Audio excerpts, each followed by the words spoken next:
Imagine you are in Carthage, 146 BC, and the wall is no longer a wall. It's a wound. A jagged breach spills dust and screams into the city. Through it comes the Roman rhythm, shields locked, blades short, steps measured. You are not on a battlefield. You are in your neighbor's street. You run messages until your lungs feel sandpapered raw. Hold this corner. Fall back to the next stair. Water to the rooftop. The war turns vertical. Romans climb through smashed houses like they're climbing a mountain of your life, room by room, roof by roof. You don't know where the line is because the line is everywhere. Smoke makes alleys into tunnels. Fire makes doorways into furnaces. You step over broken pottery, then over broken bodies because your feet don't get a vote.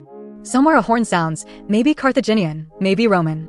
In the noise, you can't tell if it means help or finish them. A Roman assault party appears at the end of the street. They don't charge.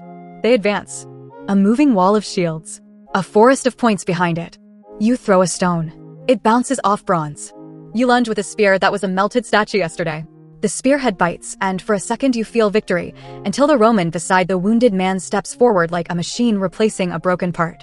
A blade snaps out low. You feel heat at your thigh. Pain arrives half a breath later. You stumble back into a doorway and realize the house is packed with civilians holding knives that belong in kitchens. You see it in their faces. This is not about winning. This is about whether anyone is allowed to remain. You retreat toward the Versa, the last high ground, with the crowd pressing behind you like a tide. And then you witness choices that will haunt you forever, people choosing fire over chains, silence over surrender.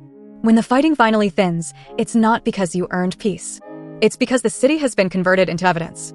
Ash, rubble, empty streets. You hear a rumor pass mouth to mouth, Rome will sow salt. You don't know if it's true. But standing in the ruins, you understand why the world repeats it, because salt is the only word big enough for what you're watching.